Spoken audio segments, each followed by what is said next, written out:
I'm Luna, 26, and I'm standing in a hospital corridor watching my older brother Hugo block me from meeting my nephew for the first time.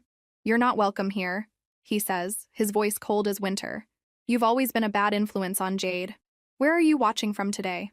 Drop your location in the comments below and hit that like and subscribe button if you've ever felt rejected by your own family. You'll definitely want to stick around for what happened next. You know what's funny about family? They'll tell you they love you right before they crush your soul.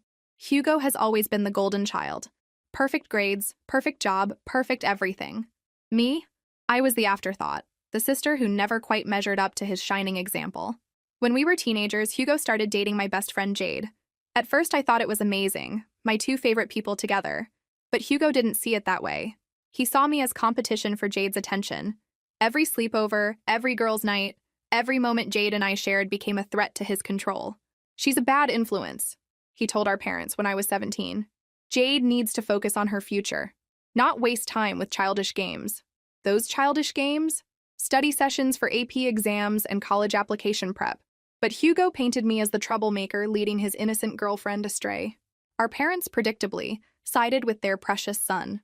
"Maybe you should give them space to grow their relationship," Mom suggested gently. Dad just nodded along, as he always did when Hugo spoke. So I learned to stay quiet, to make myself smaller, to not rock the boat. Hugo got his way, and Jade started pulling away from me. Not all at once. That would have been too obvious. Just gradual distance, canceled plans, shorter phone calls until we barely spoke at all. That was 8 years ago. 8 years of watching from the sidelines as my brother controlled every aspect of his relationship. 8 years of building my own life from scratch. Because nobody was going to hand me anything. While Hugo was playing perfect boyfriend with family money backing his every move, I was working 3 jobs to put myself through business school. While he was getting graduation parties and celebrations, I was grinding in silence, building a marketing consultancy from my studio apartment. Turns out, being the forgotten child has its advantages. Nobody expects much from you, so when you succeed, it hits different. My company now generates 7 figures annually. I own properties in 3 states. I've never asked my family for a penny because I learned early that everything comes with strings attached. But when Jade got pregnant, something shifted inside me. This was my chance to be the aunt I never had, to break the cycle of family dysfunction. When Hugo called to tell me about the pregnancy, I made him a promise that would change everything. "I want to be there when the baby comes," I told him.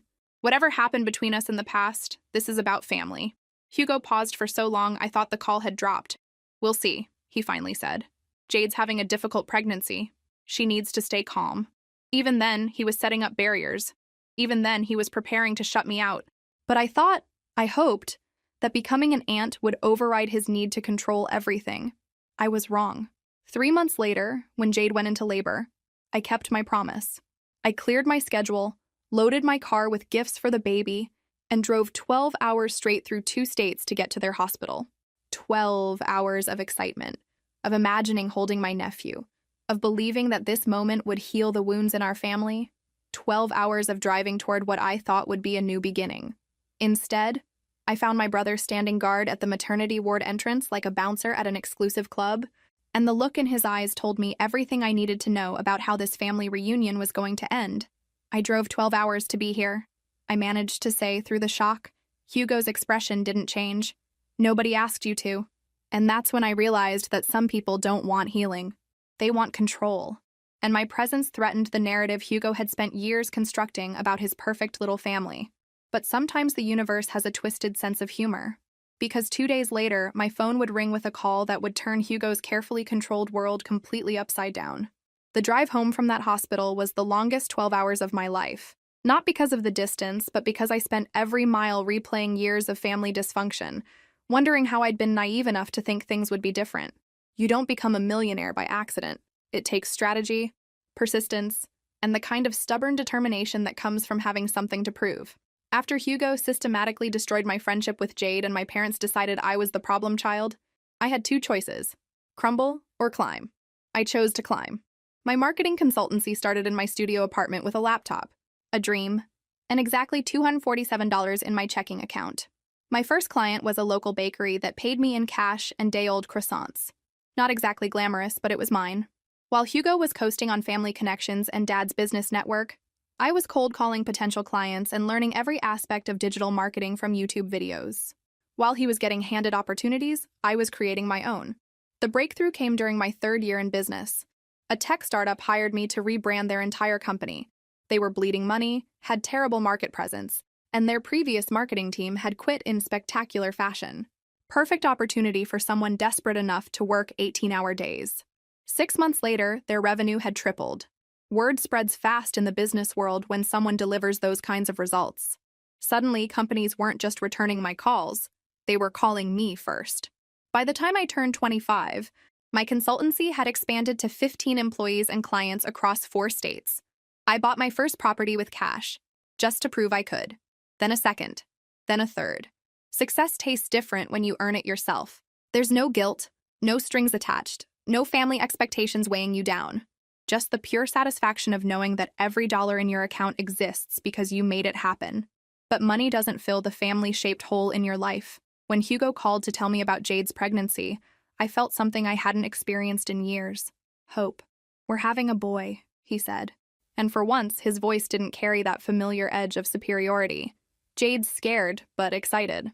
"That's amazing," I replied, meaning it. "When's she due?" "Late November. The doctor says everything looks good so far." I took a breath, choosing my words carefully. "I'd like to be there when he's born. Hugo, I want to meet my nephew." Silence stretched between us. I could practically hear him calculating, weighing the pros and cons of including me in this moment. "We'll see how Jade's feeling closer to the time," he finally said.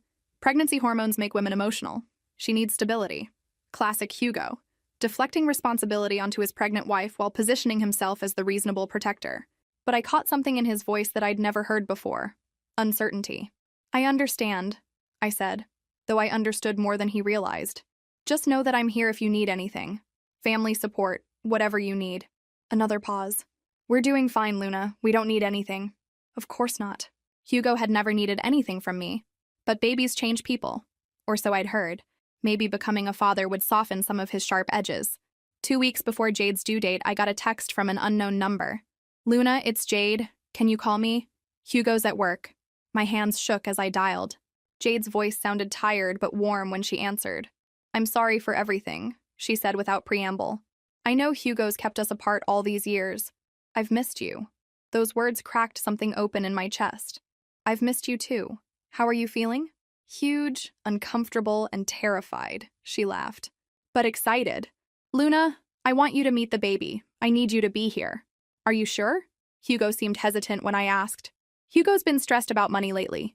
He's convinced that having family around will make me more anxious. "But you've always calmed me down, even when we were teenagers." Money stress. That was interesting. Hugo had always projected an image of financial stability, but maybe the perfect facade was starting to crack. "I'll be there," I promised. "However long it takes to drive, I'll be there." "Thank you," Jade whispered. "It's going to be okay, right? All of this?" Something in her voice made me pause. Jade had always been confident, even as a teenager. This vulnerability was new. "Everything's going to be perfect," I assured her, though I had no way of knowing how wrong I was.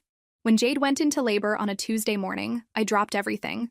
I canceled 3 client meetings, rearranged my entire week, and loaded my car with gifts I'd been collecting for months. A hand-carved wooden rocking horse, organic cotton onesies, a leather photo album for documenting the baby's first year. The 12-hour drive felt like a pilgrimage. For the first time in 8 years, I was driving toward my family instead of away from them. Every mile brought me closer to holding my nephew, to rebuilding my relationship with Jade, to proving that I could be the aunt this baby deserved. I imagined Hugo's face when he saw me walk into that hospital room. Maybe he'd finally realize that success hadn't made me bitter or vindictive. Maybe he'd see that I just wanted to love this baby and support them both. I was so lost in these fantasies that I almost missed the hospital exit. My heart was racing as I parked, grabbed the gift bags from my back seat, and walked toward the maternity ward entrance. That's where I found Hugo, arms crossed, blocking the doorway like I was some kind of threat, instead of the baby's aunt who'd driven across 2 states to be there. And that's when I learned that some fantasies are just that, fantasies. The hospital parking lot felt different on the way out, emptier. The gift bags that had weighed down my arms on the walk-in were now sitting in my back seat, unopened, like artifacts from a future that would never happen. I sat in my car for 20 minutes before starting the engine, trying to process what had just occurred. Hugo's words kept echoing. "You're not welcome here. You've always been a bad influence." The worst part wasn't the rejection itself. It was how unsurprised I felt by it. Deep down, I'd known this was possible. I'd spent 8 years watching Hugo systematically control every aspect of his relationship with Jade. Why would the birth of their child be any different? But hoping had felt so good. For 12 hours on the drive there, I'd let myself imagine being part of a real family again. Walking into that hospital room and seeing Jade's tired but happy face. Holding my nephew for the first time. Taking pictures to commemorate the moment our family grew. Instead, I got Hugo's security guard routine and a reminder that blood doesn't always mean belonging. The drive home was a blur of gas stations, highway rest stops, and my own thoughts spinning in circles. I analyzed every interaction I'd had with Hugo and Jade over the past few months, looking for signs I'd missed. Had Jade really wanted me there, or had Hugo pressured her into that phone call? Was there something I'd done recently to trigger his hostility? By hour 8 of the return trip, I'd reached a different conclusion. It didn't matter. Hugo's need to control his environment was stronger than any family bond we might have shared, and I was tired of making myself smaller to accommodate his insecurities. My phone buzzed with notifications throughout the drive. Business contacts, client messages, the normal rhythm of a successful life. None from Hugo, none from Jade. The silence was its own message. When I finally pulled into my driveway at 2 in the morning, exhaustion hit me like a physical weight. 24 hours of driving for nothing. 24 hours of hope wasted. I left the gift bags in my car. Looking at them would only remind me of how naive I'd been to think this time would be different. My house felt too quiet after the constant road noise. I poured a glass of wine and sat on my couch staring at my phone. Part of me wanted to call Hugo to demand an explanation or at least the courtesy of a real conversation. Part of me wanted to call our parents and tell them what their golden child had done. But I did neither. Because the truth was, I wasn't surprised. And you can't be surprised by something you've been expecting your entire life. Instead, I went to bed, hoping that morning would bring some clarity about what came next.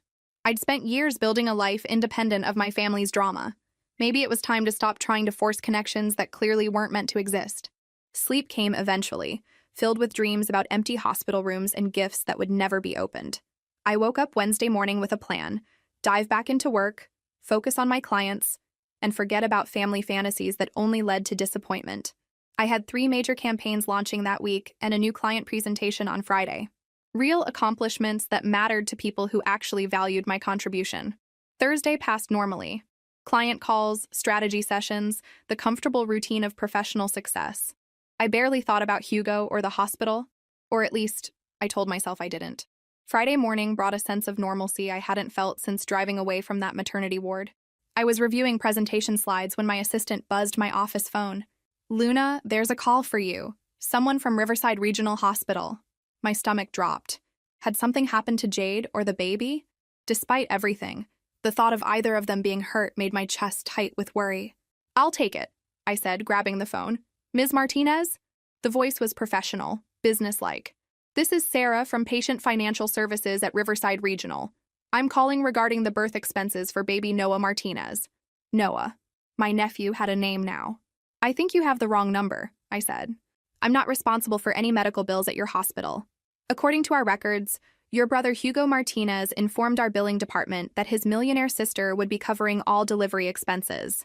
The total comes to $10,147. How would you like to handle payment today?"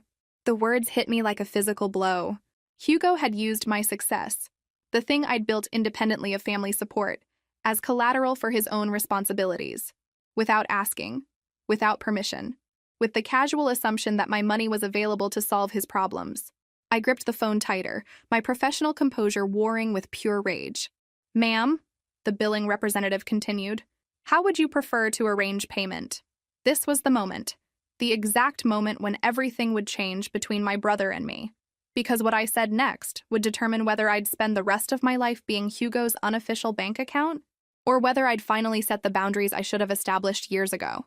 I took a deep breath and made the choice that would trigger everything that came after. "Ma'am, are you there?"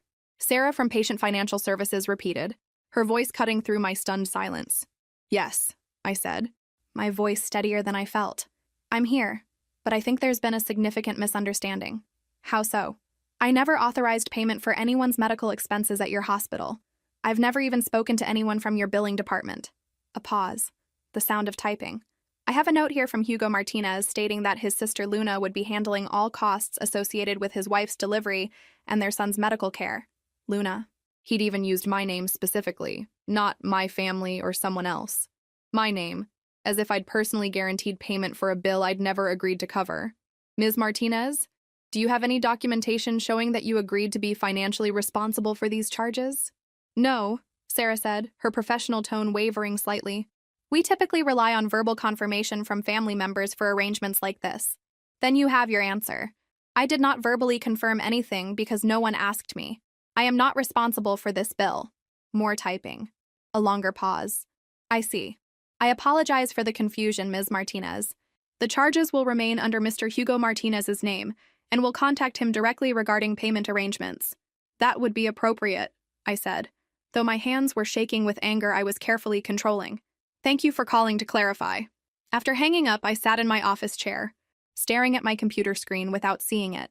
Hugo had rejected me at the hospital, humiliated me in front of the staff, made it clear I wasn't welcome in his child's life. And then, 2 days later, he'd told the billing department that his millionaire sister would pay for everything. The calculation was breathtaking in its audacity. I was good enough to be his personal ATM, but not good enough to hold his baby. My assistant knocked on my door. Luna, your 11 o'clock is here. Give me 5 more minutes, I said, needing time to compartmentalize this rage before facing a client. But as I tried to focus on marketing strategies and campaign timelines, my phone started ringing. Hugo's name appeared on the screen. I let it go to voicemail. He called again. And again. The 4th time, I answered. What do you want, Hugo? Luna, thank God. Listen, there's been a misunderstanding at the hospital. They're saying they can't discharge Jade and Noah until the bill is paid. But our insurance isn't covering everything, and… Stop. My voice cut through his rambling explanation like a blade. Just stop. Look, I know you're upset about Tuesday, but this is about Jade and the baby. They can't go home until… Until what, Hugo? Until I pay the $10,000 you promised them I would cover? Without asking me first? Silence. You told the hospital your millionaire sister would handle the expenses, after you banned that same sister from even meeting her nephew. Do you see the problem with this logic? Luna, please. This isn't about us. Jade is exhausted, the baby needs to come home. And you just need my money. After making it crystal clear that you don't need my presence, my support, or my relationship with your family. Don't be dramatic. This is different. That phrase, don't be dramatic, was Hugo's greatest hit. Anytime I'd expressed hurt feelings as a child, anytime I'd complained about being excluded or dismissed, Hugo would roll his eyes and tell me not to be dramatic. Well, I was done minimizing my feelings to make him comfortable. You're right, Hugo. This is different. This time you need something from me. And this time I get to decide whether you deserve it. What's that supposed to mean? It means I drove 12 hours to meet my nephew, and you stopped me at the door. It means you humiliated me in front of hospital staff and made it clear that I'm not family when it comes to anything important. But apparently I become family again when you need my checkbook. Luna, I'm not finished. My voice was calm now, professional. The same tone I used when explaining to clients why their marketing budgets couldn't cover their unrealistic expectations. You want to know what I told the billing department? I told them the truth. I never authorized payment for anything. The bill stays in your name, where it belongs. The silence stretched so long I thought he might have hung up. You can't be serious, he finally said. I'm completely serious. You made your choice on Tuesday when you decided I wasn't welcome at the hospital. Now I'm making mine. But Jade and Noah are your responsibility, Hugo. Your wife, your child, your bill. You're a grown man with a job and insurance. Figure it out. I can't believe you're this petty. And there it was. The word that summarized how my family had always viewed my reasonable responses to their unreasonable behavior. Petty. Petty would be showing up at the hospital and causing a scene. Petty would be calling our parents and telling them what you did. This isn't petty, Hugo. This is me finally learning that money doesn't buy respect, and I won't pay to keep being treated like garbage. He started to say something else, but I hung up. My hands were trembling, but not from anger anymore. From relief. For the first time in my adult life, I'd set a clear boundary with my family and stuck to it. Hugo would call back, probably multiple times, but I'd said what needed to be said. The ball was in his court now, and somehow, I suspected this game was just getting started. Hugo called 17 times over the next 2 days. I know because I counted. Each voicemail followed the same pattern. Anger, followed by pleading, followed by guilt, and finally threats. By day 3, his desperation was palpable through the phone. Luna, pick up the damn phone. This is ridiculous. Jade hasn't slept in 48 hours because she's stressed about when we can bring Noah home. You're hurting an innocent baby because you're mad at me. Delete. I don't understand why you're being like this. We're family. Family helps each other during emergencies. This is what normal people do. Delete. Fine. You want an apology? I'm sorry, okay? I was stressed on Tuesday and maybe I overreacted. But this is bigger than hurt feelings. Just call me back. Delete. The 4th voicemail was different. His voice was raw, exhausted. Luna, I'm begging you. They won't let us leave until the bill is settled. We can set up a payment plan, but we need someone to guarantee it first. The insurance covered most of it, but there's still $4,000 left. I know I messed up, but please don't punish Jade and Noah for my mistakes. $4,000. So the bill had gotten smaller, or he was lying about the total. Either way, it wasn't about the money anymore. It was about the principle. I was in the middle of a client presentation when my assistant slipped me a note. Emergency call from Jade Martinez. Says it's urgent. My stomach clenched, but I finished my presentation before returning the call. If this was another manipulation tactic, I wanted to be thinking clearly. Luna? Jade's voice was exhausted, strained. Hi, Jade. How are you feeling? Horrible. We've been at this hospital for 5 days now. Noah's fine. I'm fine. But they won't discharge us until the bill situation is resolved. 5 days. That seemed excessive for a normal delivery. What exactly happened with the insurance? I don't know. Hugo handles all our finances. He says there were complications with the billing codes or something. Luna, I just want to take my baby home. The exhaustion in her voice was genuine. Whatever Hugo had told the hospital about my financial responsibility, Jade was clearly suffering for it. Has Hugo explained why the hospital thinks I'm responsible for your bill?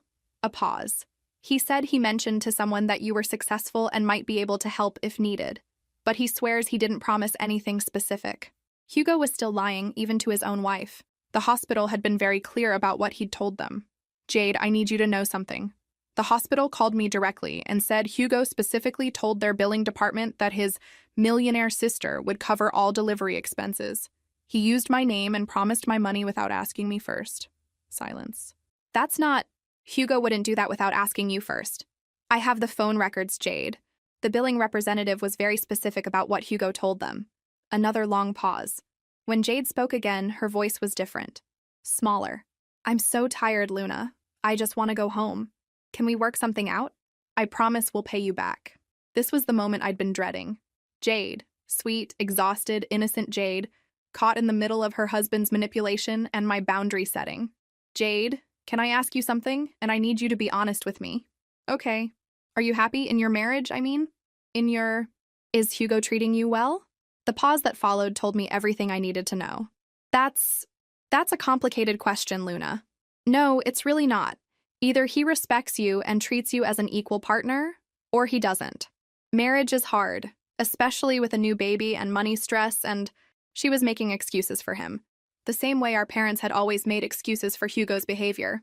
Jade, I want to help you, but I won't enable Hugo's financial irresponsibility or his assumption that my money is available to solve his problems. Those are two different things. I don't understand the difference. The difference is that helping you means making sure you and Noah are safe and supported. Enabling Hugo means teaching him that he can make promises with other people's money and face no consequences. When Jade spoke again, her voice was barely a whisper. What if I told you there were other things, other problems beyond just this hospital bill? My grip tightened on the phone. What kind of other problems? I can't talk about it now. Hugo will be back from the cafeteria soon. But Luna, there are things you don't know. Things I've been too scared to tell anyone. And just like that, the game changed completely. Jade, are you safe? Physically, yes. But Luna, I think I might need help. Real help. The kind that goes beyond hospital bills. Before I could respond, I heard Hugo's voice in the background. Who are you talking to? I have to go, Jade whispered. But Luna, can I call you tomorrow? When he's not around? Yes, I said immediately. Call me anytime, day or night. The line went dead, leaving me staring at my phone with 1,000 new questions, and the growing certainty that this situation was much bigger than a hospital bill. Whatever Jade needed to tell me tomorrow was going to change everything. The call came at 6 in the morning.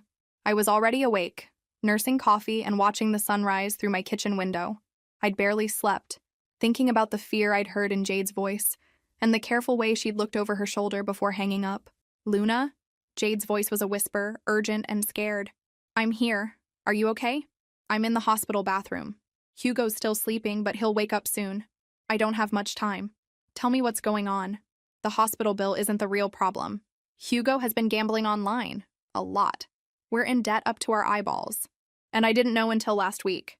The words tumbled out in a rush, like she'd been holding them back for so long that they exploded the moment she found someone to tell. "How much debt?" $70,000, maybe more. He's been using my name for loans without telling me. My credit is destroyed, and I didn't even know. $70,000. Suddenly, the hospital bill seemed like loose change. "Jesus, Jade. When did you find out?" 3 days ago, a creditor called my phone looking for Hugo. When I told him Hugo wasn't available, the man said maybe I could help since the loan was in my name. "Luna, I've never applied for a loan in my life." My hands tightened around my coffee mug. Identity theft, financial abuse. Hugo wasn't just irresponsible, he was criminal. "What did Hugo say when you confronted him?" "He cried, said he had a gambling problem but that he was getting help. Promised it would never happen again. Begged me not to tell anyone because it would ruin his career." "And you believed him?" A bitter laugh. "I wanted to. But then the next day I found betting apps hidden on his phone. Thousands of dollars in transactions from the past month alone. He'd been lying to my face while promising to change." "Jade, you need to get out of there." "It's not that simple. I have a 3-day-old baby, no job, nowhere to go. And Hugo keeps saying he'll get help, that we can work through this together." I closed my eyes, recognizing the pattern. Hugo had always been a master manipulator, but this was next-level emotional abuse. "He's isolated you, hasn't he? From friends, from family, from anyone who might help you think clearly?" Silence. Then quietly, "He says people don't understand our relationship, that they're jealous of what we have, that only he really loves me." Classic abuser playbook. Isolation disguised as exclusive love? Jade, manipulation always comes wrapped in exclusive love. The people who really love you want you to have support systems, not depend entirely on them. I know that now. But Luna, I'm scared. What if I can't make it on my own? What if I can't provide for Noah? What if you can't provide for Noah if you stay? Hugo's gambling addiction isn't going to magically disappear because he has a baby to feed. If anything, the pressure will make it worse. I heard movement in the background, and Jade's voice became even quieter. "He's waking up. I have to go." "Jade, wait. Before you hang up, do you want help getting out?" Real help, not just money. The pause stretched so long I thought she'd already hung up. "Yes," she whispered finally. "God, yes. I'm so tired of being scared and apologizing for things that aren't my fault. But Luna, if I do this, there's no going back. Hugo will never forgive either of us." "Good," I said firmly. "Some people don't deserve forgiveness. They deserve consequences." "What would I need to do?" "First, you need a lawyer. Someone who specializes in family law and financial abuse. Second, you need documentation of all the loans and debts Hugo opened in your name. And third, you need to be absolutely sure about this decision, because once we start, we finish it. I'm sure. I've been sure for months. I just didn't have the courage to admit it. But watching him promise you money that wasn't his to promise, seeing how he treated you at the hospital, I can't pretend anymore that this is normal. Then we do this right. I'll make some calls this morning and have names for you by tonight." "Luna?" "Yeah? Thank you. For not just writing me off with Hugo. For seeing that I was trapped instead of complicit." After we hung up, I sat in my kitchen as morning light filled the room, thinking about how completely the situation had shifted. 24 hours ago, I'd thought this was about a hospital bill and family boundaries. Now I understood it was about something much more serious. Getting Jade and Noah away from a man who viewed them as extensions of himself, rather than people with their own rights. Have you ever experienced someone close to you revealing they needed help escaping a toxic situation? Drop your thoughts in the comments below. Your support might help someone else recognize the signs. Hugo had spent years positioning himself as the responsible one, the successful one, the one who had his life together while I was just his dramatic little sister. But scratch the surface of his perfect facade, and underneath was financial chaos, emotional abuse, and a gambling addiction he'd been hiding behind borrowed money and other people's names. By lunchtime, I had 3 attorney recommendations and a plan that would either free Jade from an abusive marriage or destroy what remained of my relationship with my family forever. Honestly, at this point, I was hoping for both. By Tuesday afternoon, I had Jade connected with Patricia Morrison, a family law attorney who specialized in cases involving financial abuse and coercive control. Patricia came highly recommended, and more importantly, she understood that leaving an abusive marriage with a newborn required careful planning and absolute discretion. The most dangerous time for abuse victims is when they try to leave, Patricia explained during our three-way call. We need to document everything before Hugo realizes what's happening. Jade had been busy. 3 days of secretly photographing loan documents, saving text messages, and recording Hugo's promises to fix everything, while simultaneously placing new bets on his phone. The evidence was damning and comprehensive. He's been forging my signature for months, Jade told us, her voice steadier than I'd heard it since this all began. I found credit card applications, loan documents, even a second mortgage on our house that I never signed. That's identity theft and forgery, Patricia said bluntly. Federal crimes. We can use this. But Hugo wasn't going down without a fight. When the divorce papers were served on Thursday morning, his reaction was exactly what I'd expected. Pure rage followed by desperate manipulation. My phone started ringing at 11:47 a.m. You vindictive bitch, Hugo snarled the moment I answered. You turned my wife against me. You destroyed my family. Hello to you too, Hugo. How's fatherhood treating you? Don't you dare act innocent.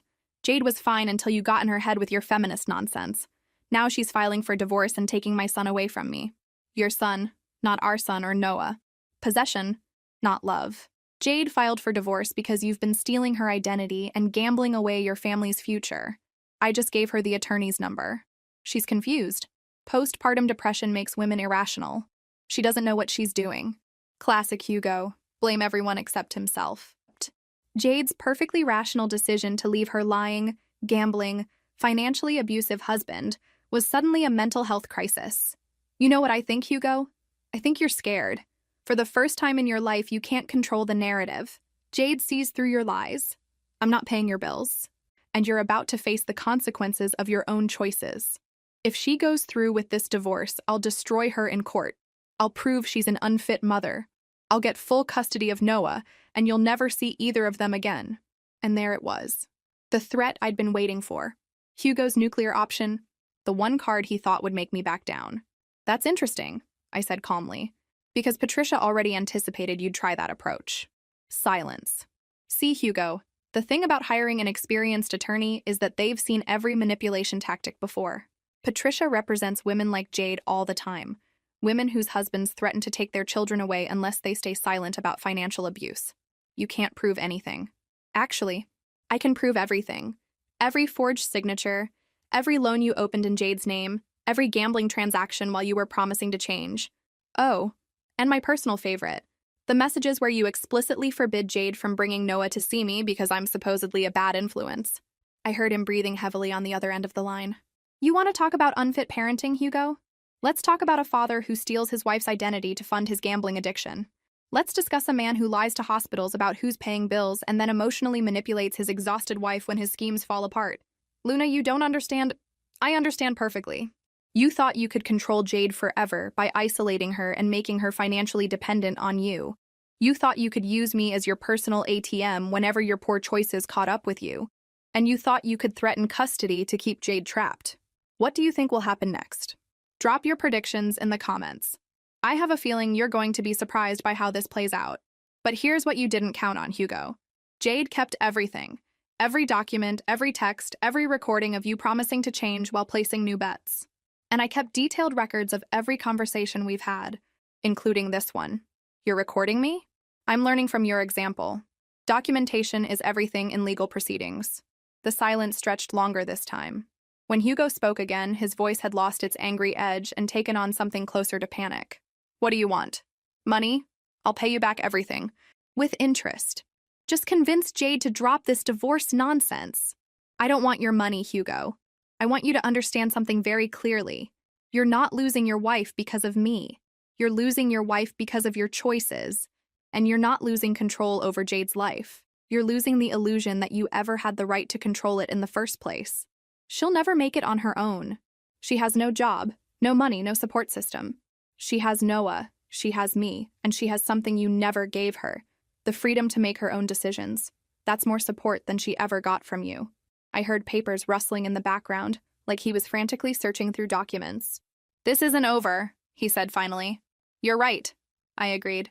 This is just the beginning, because now comes the part where you actually face consequences for your actions, instead of having other people clean up your messes. After I hung up, I sat in my office feeling something I hadn't experienced in years when it came to my family: optimism. Hugo's world was crumbling, and for once it wasn't because someone else had failed to support him. It was because his own choices had finally caught up with him. And Jade? Jade was about to discover what life looked like when someone actually had her back instead of just having her trapped. Jade and Noah arrived in my city on a rainy Sunday morning, everything they owned packed into 2 suitcases and a diaper bag. Watching her step out of the taxi with my nephew in her arms felt like watching someone emerge from underwater, relief mixed with the exhaustion of holding her breath for too long. "Hi," she said simply, standing on my doorstep looking younger than her 24 years. "Hi yourself. Come on, let's get you both inside where it's warm." I'd spent the previous week transforming my guest room into a nursery. A crib ordered overnight, soft blankets in gender-neutral colors, a rocking chair positioned near the window where morning light would stream in gently. If Jade and Noah were going to stay with me while she figured out her next steps, they deserved a space that felt like home rather than temporary shelter. Noah was perfect. All dark hair and serious expressions, like he was already contemplating the complexities of the world he'd been born into. When Jade placed him in my arms for the first time, I felt something shift in my chest. This wasn't just my nephew. He was family in the truest sense, untainted by the dysfunction that had shaped my relationship with his father. "He looks like you," I told Jade, studying his features. "Thank God for that," she laughed.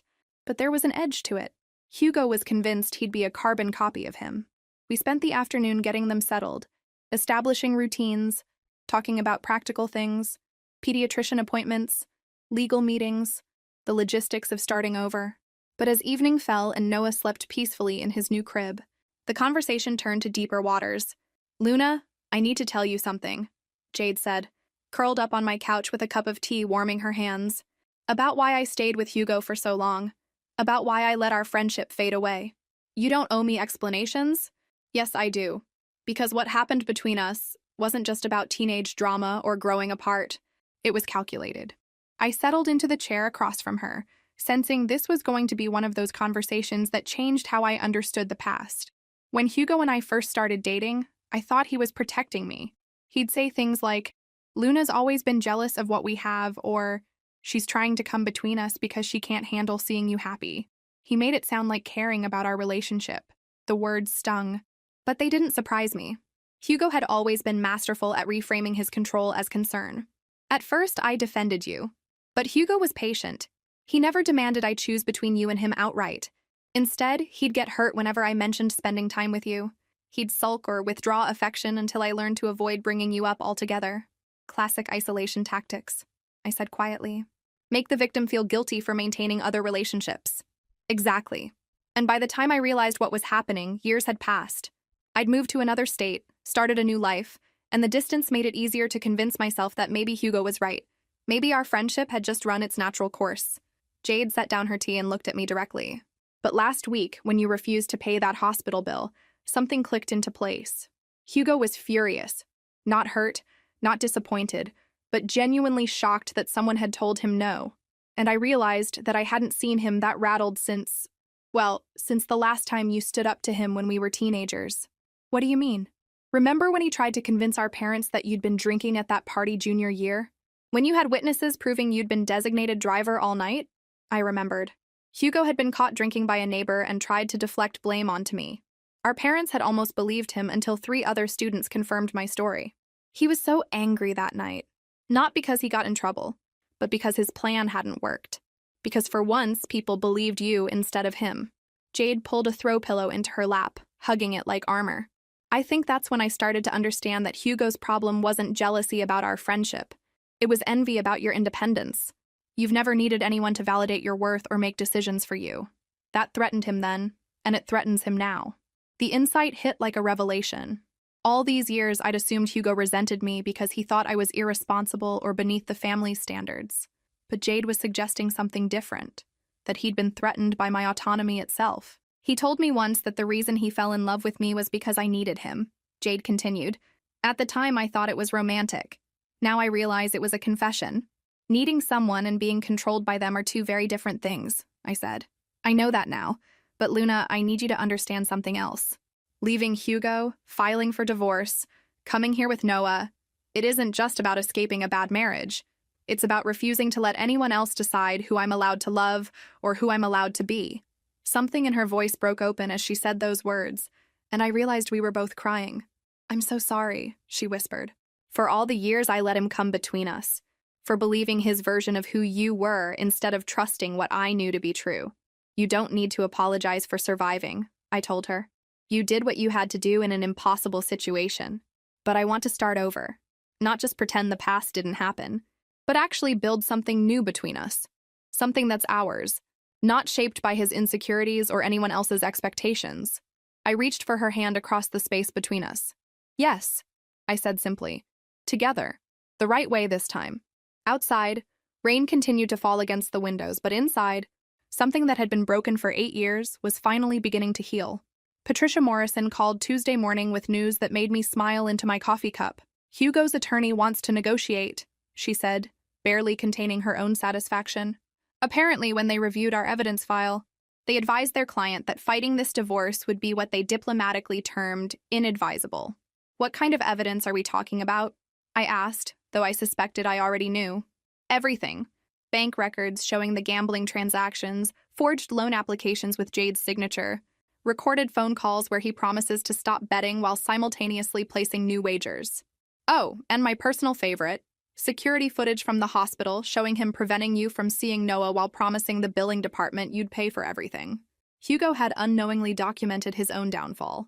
Every lie, every manipulation, every moment of control had left a digital trail that his own attorney was now recommending he not try to defend in court.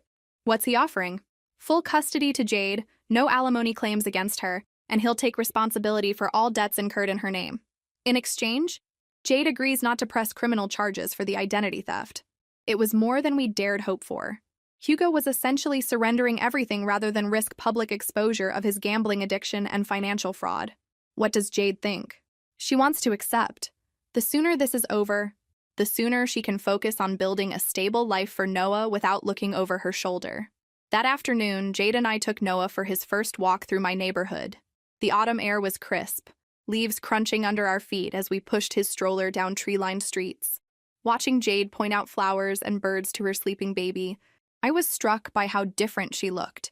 The tension that had lived in her shoulders for years was finally starting to ease.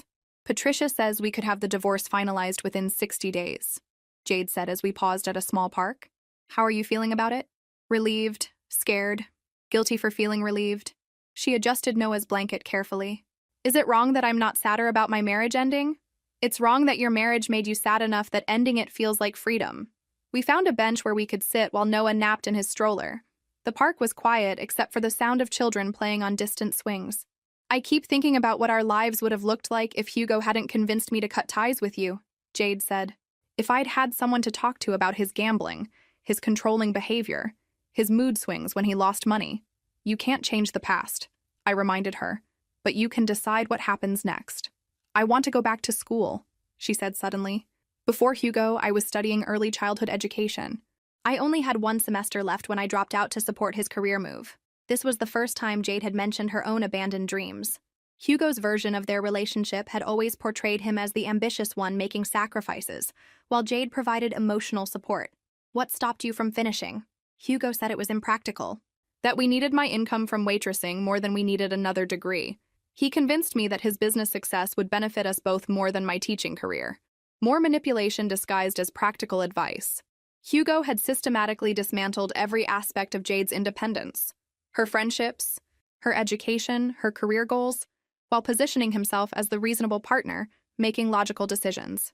You could finish now, I suggested. Online programs, part-time schedules. It might take longer with Noah, but it's not impossible. Could I really? At 24 with a baby and no money? Jade, you left an abusive marriage with a 3-week-old infant and no support system except me. If you can do that, you can absolutely finish your education.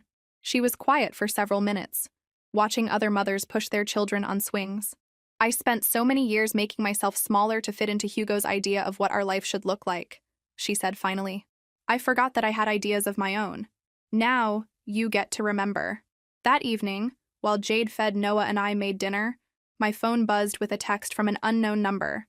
I almost deleted it without reading, assuming it was spam, but something made me check. This is Hugo. I know you think you've won, but this isn't over. I'll find a way to get my son back. I showed the message to Jade, who read it with more exhaustion than fear. He still doesn't get it, she said. Noah isn't something to be won or lost. He's a person who deserves parents who put his needs first. Do you want me to forward this to Patricia? Yes. She said documenting any threatening communication would be important if he tries to challenge the custody arrangement later. I sent the screenshot to Patricia with a brief explanation. Her response came back within minutes. Adding this to the file. Hugo's making this easier than it needs to be. Later that night, after Jade had gone to bed and Noah was sleeping peacefully in his crib, I sat in my living room thinking about how completely our lives had changed in less than 2 weeks. Hugo had spent 8 years isolating Jade from everyone who might support her independence. He'd convinced her that love meant dependence, that protection meant control, that his jealousy was proof of his devotion. But isolation works both ways. While Hugo was busy cutting Jade off from external perspectives, he was also cutting himself off from people who might have helped him address his gambling addiction before it destroyed his family. Now he was facing the consequences of those choices. A wife who no longer believed his promises, a sister who wouldn't subsidize his irresponsibility, and a son he might see only under court-supervised visitation. Meanwhile, Jade was rediscovering who she'd been before Hugo convinced her she needed his permission to exist. And Noah would grow up in a home where love meant support rather than control, where family meant people who encouraged your growth rather than demanded your dependence. Hugo thought he was losing a game he'd been winning for years. The truth was, he'd never been winning anything. He'd just been holding people hostage with their own love for him. Now the hostages had been freed, and Hugo was left alone with the wreckage of his own making. 3 weeks later, I got a call that crystallized just how completely Hugo's carefully constructed world had crumbled. Ms. Martinez, this is Detective Sarah Chen with the County Fraud Investigation Unit. We're calling regarding financial crimes committed by Hugo Martinez. We understand you're his sister? My blood went cold. Yes, I am. What kind of financial crimes? Your brother has been arrested for identity theft, forgery, and fraud. We found evidence that he opened multiple credit lines using his wife's social security number and forged documentation. The total amount exceeds $50,000, which makes this a felony case. Patricia had warned us this might happen. When banks started investigating the loans Jade disputed, they'd uncovered a pattern of fraudulent applications that went beyond just their marriage. We're hoping you might provide character testimony about his gambling behavior, Detective Chen continued. Records show he also attempted to use your name as financial guarantee for medical expenses without authorization. I'll cooperate however I can, I said. But Detective, what does this mean for his wife and child? They've already filed for divorce. Mrs. Martinez isn't considered a suspect. Our investigation shows she was a victim of her husband's financial fraud, not a participant. However, she may need to testify about the timeline of when she discovered the unauthorized accounts. After hanging up, I found Jade in the nursery, gently rocking Noah while he fussed through a particularly difficult afternoon. She looked up when I entered, and I could see she already knew from my expression that the news wasn't good. They arrested him, didn't they? This morning. Detective Chen says the banks found evidence of systematic fraud going back 2 years. Jade's grip tightened on Noah, but her voice remained steady. How long could he go to prison? She didn't say, but Patricia mentioned identity theft is a federal crime with mandatory minimum sentences. We sat in silence for several minutes, both processing what this meant. Jade had wanted freedom from Hugo's control, but neither of us had anticipated he'd end up facing criminal charges that could destroy his career and reputation permanently. I should feel sorry for him, Jade said finally. He's Noah's father and prison will ruin his life. But Luna, I just feel empty, like I'm watching consequences catch up to a stranger. That's normal. You can't love someone back into being a good person, and you can't feel guilty for their choices catching up with them. Do you think Noah will ask about his father someday? Want to know why Daddy isn't around? Noah will ask questions. And when he does, you'll tell him age-appropriate truths, that his father made choices that hurt people, and that sometimes adults face consequences for hurting others. What if Hugo tries to come back into our lives after prison? What if he claims he's changed and wants another chance? This was the question that had been keeping me awake at night. Hugo was manipulative enough to spend years in prison planning his redemption narrative, positioning himself as a man who'd overcome addiction and deserved forgiveness. That's why the divorce settlement was so important, I reminded her. Legal custody agreements don't disappear because someone serves their sentence. And Patricia made sure any future visitation would require court approval and supervision. Jade stood up, moving to the window where late afternoon sun cast gentle patterns across the floor. You know what's strange? I keep waiting to feel devastated about Hugo's arrest, waiting for some surge of loyalty or love that makes me want to support him through this crisis. And instead, I feel protective of the life we're building here. Noah and I are safe, stable, supported. Hugo's legal troubles feel like they're happening to someone from my past, not someone who's part of my present. That evening, Patricia called with additional details about Hugo's case. The prosecutor is offering a plea deal, she explained. 2 years in federal prison in exchange for full restitution to his victims and admission of guilt. If he refuses and goes to trial, he's looking at potentially 5 to 7 years. What happens to his parental rights if he takes the plea? That depends on several factors, but convicted felons generally face restrictions on unsupervised child custody. Given the nature of his crimes and the evidence of emotional manipulation, I'd expect any future visitation to be court-supervised and limited. After hanging up, I found Jade making bottles for Noah's night feeding, her movements efficient and calm. She'd adapted to single motherhood with remarkable grace, as if caring for Noah without constantly managing Hugo's moods had freed up emotional energy she'd forgotten she possessed. Patricia says he'll probably take the plea deal, I told her. Good. A trial would mean testifying, reliving everything. I'd rather move forward than spend months looking backward.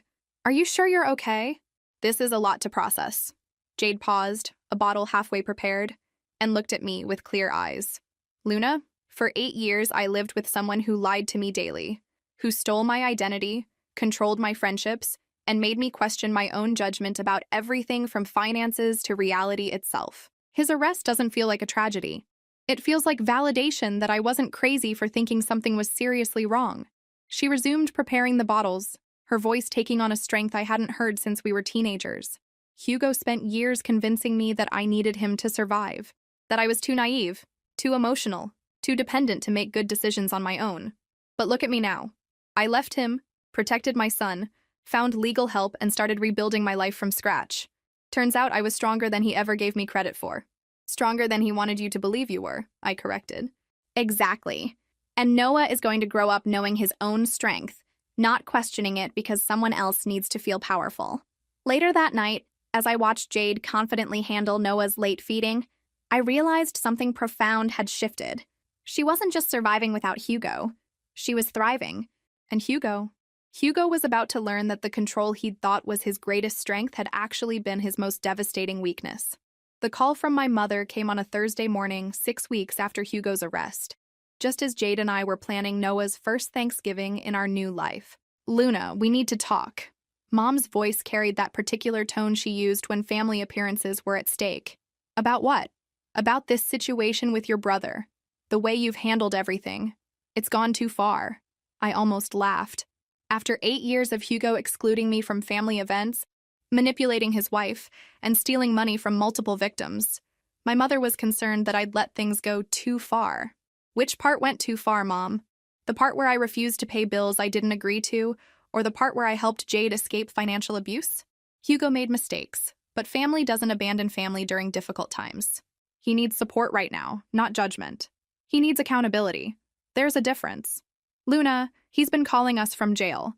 He's genuinely remorseful about his gambling problem. He wants to make amends, but you've turned everyone against him. This was vintage family dysfunction. The perpetrator becomes the victim the moment consequences arrive. Mom, Hugo committed identity theft and fraud, multiple felonies. He didn't make mistakes. He made criminal choices that hurt people. Prison is going to ruin his life completely. His career, his reputation, his relationship with his son, all gone. How is that helping anyone? It's protecting future victims from his behavior. It's showing Noah that actions have consequences. And it's teaching Jade that she deserves better than being someone's emotional and financial hostage.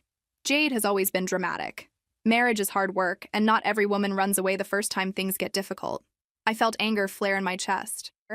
Our mother was minimizing years of abuse as marital difficulties, dismissing Jade's courage as drama. Running away? Mom, she left a man who stole her identity and gambled away their future while emotionally manipulating her into isolation. That's not running away from difficulty, that's escaping danger. I think you've filled her head with feminist nonsense about independence and self-sufficiency. Some women need guidance, Luna. Not every marriage works the same way yours would. And there it was, the underlying assumption that had shaped my family's view of relationships for generations. Some people lead, others follow. Some people make decisions, others comply. Hugo wasn't abusive, he was simply masculine in a way that required feminine submission. Jade doesn't need guidance, Mom. She needs respect. She needs a partner who treats her as an equal, not a subordinate. Well, now she has nothing. No husband, no financial security, no stable home for her baby. How is that better? She has her freedom, her dignity, and her son's respect when he's old enough to understand that she chose his safety over convenient lies. My mother sighed, the way she'd always done when my responses didn't match her expectations. Your father thinks we should have an intervention. Get the whole family together to discuss how to help Hugo rebuild his life when he gets out of prison. An intervention for what? He's already admitted guilt and accepted his sentence. The intervention he needed was 8 years ago when his gambling started, but everyone was too busy enabling his behavior to address it. Luna, he's your brother. He's also a convicted felon who spent years abusing his wife and stealing from multiple victims. Being related to him doesn't override those facts. So that's it? You're just writing him off forever? I looked across my kitchen where Jade was making breakfast while Noah played contentedly in his bouncer. They both looked relaxed, safe, genuinely happy for the first time since I'd known them. I'm not writing him off, Mom. I'm refusing to participate in the family tradition of making his problems everyone else's responsibility. If Hugo wants redemption, he can earn it through his own efforts, not emotional manipulation of people he's already hurt. What about forgiveness? What about second chances? What about accountability? What about learning from consequences instead of being rescued from them? After we hung up, Jade looked at me with raised eyebrows. Family pressure? The usual. Hugo's the victim now because prison is hard and his choices have finally caught up with him. Are you okay? I considered the question seriously. A month ago, disappointing my family would have sent me into days of guilt and self-doubt. Today, it felt like maintaining healthy boundaries. Actually, yeah, I'm okay. For the first time in my adult life, I'm making decisions based on my values instead of family expectations. What are your values? That people should face consequences for their choices. That victims deserve support, not judgment. That love without respect isn't really love at all. Jade smiled, lifting Noah from his bouncer to settle him in his high chair. Those sound like good values to build a family around. Is that what we're doing? Building a family? Aren't we? She gestured around the kitchen where Noah's bottles shared space with my coffee maker, where children's books sat next to my business magazines. We're two adults who love each other platonically, raising a baby together, supporting each other's dreams. If that's not family, what is? She was right. Over the past 2 months, we'd created something neither of us had experienced in our original families. Unconditional support without strings attached, love without control, loyalty without enabling dysfunction. Does that scare you? I asked, building something different from what we grew up with. It terrifies me, Jade admitted, but not as much as staying trapped in patterns that never worked. That afternoon, I got a text from Hugo, his first direct communication since the arrest. Luna, I know I messed up. When I get out, I want to make things right. Please don't turn my son against me. I showed the message to Jade, who read it with the weary expression of someone who'd parsed Hugo's manipulative language for years. Notice how he's asking you not to turn Noah against him, instead of acknowledging that his own choices might accomplish that goal? Classic deflection. It's my potential influence he's worried about, not his actual behavior. Exactly. Some people change in prison, but most just get better at managing their image. I deleted Hugo's message without responding. Because the best revenge against someone who tried to control your life isn't elaborate punishment, it's the simple act of moving forward without them. 1 year later, I was standing in the kitchen of our new house. Yes, our house. Because Jade and Noah and I had officially become a family unit that confused realtors, but worked perfectly for us. When my phone rang with a call that felt like the final chapter of an old story. Hugo had been released after serving 18 months of his 2-year sentence. Early release for good behavior, according to my mother's carefully neutral update 3 days earlier. Luna, it's Hugo.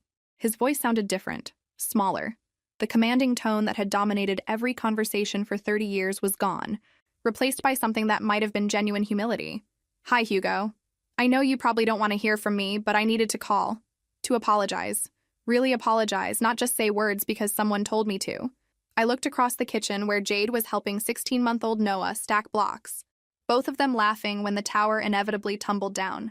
In the year since Hugo's arrest, Noah had learned to walk, say Mama, and Auntie Luna, and sleep through the night. He had no memory of his father, no anxiety about missing pieces of his family structure. "I'm listening," I told Hugo. "I destroyed everything good in my life because I couldn't admit I had a problem. The gambling, the lying, the way I treated you and Jade, I convinced myself that controlling everything around me would somehow control the chaos inside my head." This was more self-awareness than I'd heard from Hugo in decades. Prison gave me time to think without distractions. No phones, no betting apps, no ability to run from what I'd done.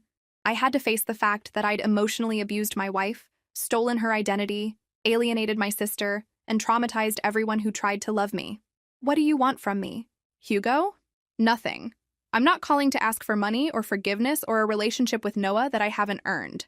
I'm calling because you deserved an apology years ago, and I was too proud and scared to give you one." I sat down at our kitchen table, processing this version of my brother who sounded like an actual adult taking responsibility for his choices. "I spent 18 months in therapy, Luna. Real therapy, not just anger management classes to satisfy the court. I learned about addiction, about control, about the way I'd been using other people's emotions to avoid dealing with my own problems. And I realized that every time I told you that you were dramatic or too sensitive or a bad influence, I was really saying that your independence threatened my need to be the most important person in everyone's life. This insight was so accurate, it was almost startling. I was jealous of you," he continued. "Not your money or your success, but your ability to be happy without needing constant validation from other people. You built a life based on your own values instead of trying to control everyone else's choices. Hugo, I'm not asking you to forgive me or let me back into your life. I just needed you to know that I finally understand the difference between an apology and an excuse. And that everything that happened to my marriage, my relationship with Noah, my criminal charges, all of it was consequences of my own behavior, not anyone else's choices." After we hung up, I sat quietly for several minutes, absorbing this conversation with a version of my brother I'd never met before. Jade looked up from the living room where she was reading to Noah. "How was that?" Surprisingly genuine, like he might actually understand what he did wrong instead of just being sorry he got caught. "Does that change anything for you?" I considered the question carefully. Did Hugo's apparent growth change my feelings about the past 8 years? Did his accountability alter my decision to build a life that didn't include him? "No," I said finally. "I'm glad he's getting help and taking responsibility. But acknowledgement of past damage doesn't automatically create future trust. What if he wants to meet Noah someday? Then he'll need to prove through consistent actions over time that he's capable of putting Noah's needs ahead of his own ego. Words are a start, but they're just a start." That evening, as I watched Jade help Noah with his bedtime routine, the comfortable domestic rhythm we'd developed over months of shared parenting, I realized something profound about the difference between forgiveness and trust. I could forgive Hugo for the years of manipulation, the hospital humiliation, the financial schemes that had hurt his own wife. Forgiveness was about releasing my own anger, not about restoring our relationship to some previous state. But trust? Trust was earned through consistency over time. Trust was demonstrated through actions that prioritized other people's well-being over personal convenience. Hugo had spent one phone call apologizing for 30 years of self-centered behavior. That apology mattered, but it didn't erase the need for him to prove through sustained effort that he'd actually changed rather than just learned better language for managing his image. Meanwhile, Jade had completed her teaching degree through online courses while raising Noah. She'd started working part-time at a local elementary school and was already being recognized for her innovative approaches to helping children from difficult family situations. Noah was thriving in a home where love meant encouragement rather than control, where the adults in his life modeled healthy communication instead of manipulation tactics. And me? I'd learned that the family you're born into doesn't have to define the family you create.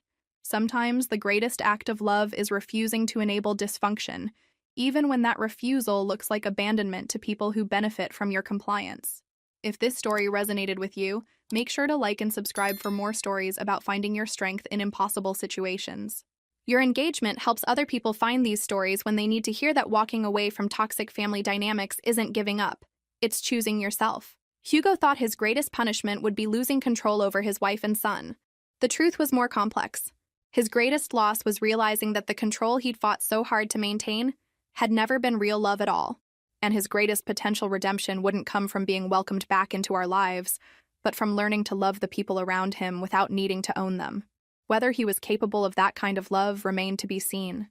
But Noah would grow up knowing the difference between love and possession, support and control, family and ownership, and that knowledge would protect him from ever accepting less than he deserved from anyone who claimed to love him.